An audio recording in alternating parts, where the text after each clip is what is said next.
USA Basketball has been in constant communication with all players in the pool throughout this process. As you know, obviously leading up to Paris, there's always a concern that we have a healthy roster, but we've been in contact with Chelsea and the Aces organization and Chelsea's representatives, and we feel confident that Chelsea will be able to compete in Paris as one of arguably probably the best point guard in the world and somebody with extensive USA basketball experience coming off the Tokyo Olympics. We felt like she was a valuable addition to the team.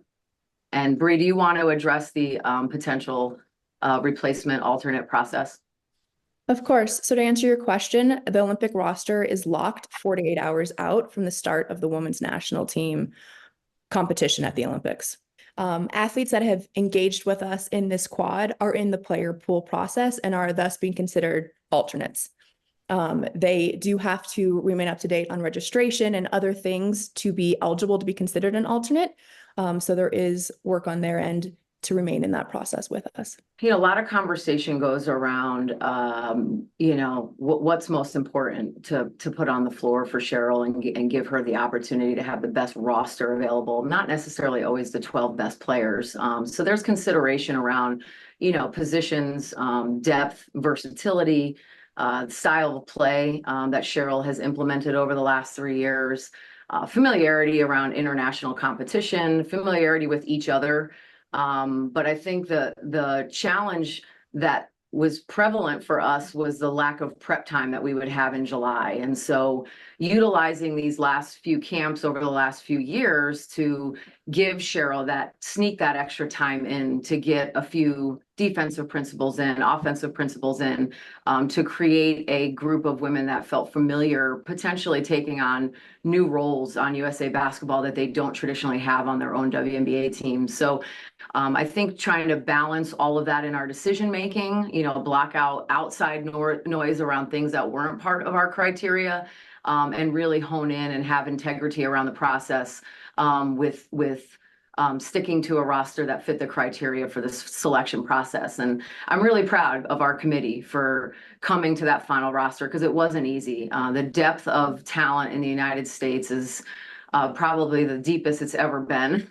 I know there's been challenges in Olympics past naming a roster, but I feel like this roster was tough. There's a lot of women that committed their time and their energy into USA Basketball over the years that didn't make the team. And so it's a little bittersweet sometimes when you're naming a team because you understand that there's a lot of deserving players that got left off. But at the end of the day, the 12 that we selected, we feel like will best represent us, and we're excited to have a chance to finally get to celebrate them. Obviously, I want today to mostly be the players that made the team, but there's no avoiding the conversation around who didn't. So I'm happy to address it. I think obviously we know the success that Caitlin had in college, and she's had a tremendous start to the WNBA season so far. And we feel like she's been a part of the USA Basketball family, and we certainly hope that she will continue to be a part of that in the future. But essentially it was the committee's job to pick the 12 that based on our selection criteria, and they're, as much as you want to maybe make conversation around how we should have considered TV viewership or jersey sales or popularity, that wasn't the purview of the committee to have those discussions. The selection criteria were very clear, made very clear to us. And so eventually, we had to block out some of that outside noise. And it was a hard decision for a lot of players that didn't make the team. And so I feel like out of respect for the entire pool, I want to make note of the fact that there was a lot of women that committed their time in past Olympics and past World Cups and enormous amount of camps where they made sacrifices to be there that didn't make this team. And so there was a lot of players that were tough to leave off the team. And I think that's why it was important for our committee to hone in on the criteria that we were given and make this about basketball. And I know a lot of men that pay attention to women's basketball, and I would hope that the journey that this team is about to take and the unprecedented amount of success that they've had is story enough for people to want to follow it and to market it and to pay attention to these extraordinary 12 women that are going to be representing us this summer in Paris.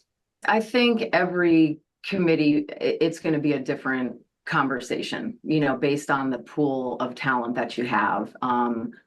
I feel like we're running into this a little bit on our WNBA rosters where the talent pool is so deep and there's so few spots, right? And so every coach and GM is clamoring to get a developmental spot so we can develop our youth. And I think it is an important part of the game. But I also think that, it's been documented that people hit their peak in their athletic careers when they're in their late 20s, and so, or mid to late 20s. And so we're talking about these college players that are phenomenal, and they're going to be future stars of our game coming out of college and playing against women that are at their peak or that have years of experience. But we never once talked about the age of a player when it came down to making this decision, because there's a lot of players that are at the 26 and 27 year range that didn't make this team when they were 22 and 23, and they've worked hard over the last 4 years to put themselves in a position to make this team when they were playing their best basketball. So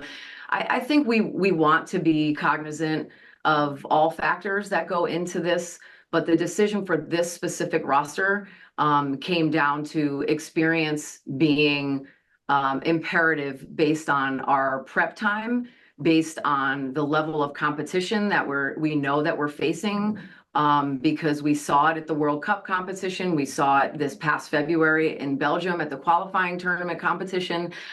So having a team that understands the magnitude of how hard it is, although you may all think it's easy because at times the scores make it look easy, it is very hard to win a gold medal in 5-on-5, and our women have made it look easy for so long, but we felt like experience was something that was important. Depth and versatility at every position was important. The way that Cheryl plays offensively and defensively, we try to take that into consideration when naming this team.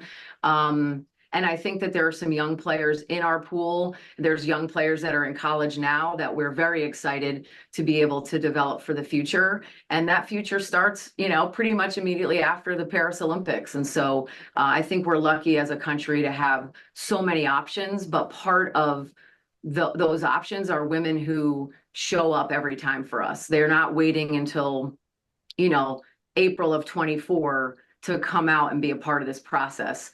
They signed up for this as soon as the Tokyo Olympics were over. And that's where we benefit, is having that prep time with that core group of players through 3 years. And the integrity of the process and how we select them will also dictate their willingness to come back and do it all over again for LA. There's so much value in having experience through time with USA Basketball as a coach. I remember starting as an assistant to the U18 team and then working my way up until I was an assistant on the national team. And the familiarity that you gain when you're coaching against the U19 World Championship players from Spain that will eventually be their Olympic team members is invaluable. And so when you look at what Cheryl has done as an assistant coach on the national team, and then being named as a head coach, you look at the involvement that Mike Thibault has had throughout his years in the WNBA. You look at the involvement that Joni and Kara Lawson have had through USA Basketball. Kara, obviously, as a player and a coach for 3x3. We feel really good about the staff that was assembled, because their ability to prepare the team in a short amount of time is so important. And I think that this coaching staff is going to do a tremendous job with the players that we selected for the team. But their experience, their knowledge, their working, relationship over the last 3 years that they've developed is certainly an asset for USA Basketball. Sure. Obviously, we've lost a lot over the, last quad in terms of leadership. When you look at some of the Olympians that retired after 2021 Olympics, Sue and Tina Charles and Sylvia Fowles, and even the Olympics prior to that. And so to have the security of what Diana brings, both as a basketball player and a leader, is invaluable. We evaluated every player in this pool based on the selection criteria. So when you think about skill, maybe behind Chelsea Gray, she's the best passer on the team. And, she's probably arguably still the best shooter on the team. But one of the things that she does, that she provides, that was important to us, was leadership. She has an uncanny ability to make everybody around her feel really good about themselves and be the best version of themselves. And so without ever being able to talk about what her role is going to be, because we don't dictate people's playing time or whether they start or not, or how Cheryl's going to use them. We knew that Diana's basketball ability would be clutch for us and in so many moments, but we also knew that her leadership was something that this team didn't have. What to say in the huddles, what to say in the locker room before the coach comes in, and how to make sure that every player, whether they're a three-time Olympian or they're a first-time Olympian, feels great about stepping onto that floor and representing the United States in the right way, because no one has done that better. And so this will be hopefully icing on the cake for her legacy. But she has shown up to every camp. She has been in tremendous shape. She's been one of the best players there. And more importantly, when I ask players who they enjoy playing with the most, 9 times out of 10, they say Diana, because she literally they say she gets me the easiest shots I've ever gotten in my life. So she's an incredible teammate, but she's also an incredible basketball player that we felt was a valuable piece to this team, knowing that they had their work cut out for them in terms of the competition level. We always make sure that we have the appropriate security measures for our Olympic team.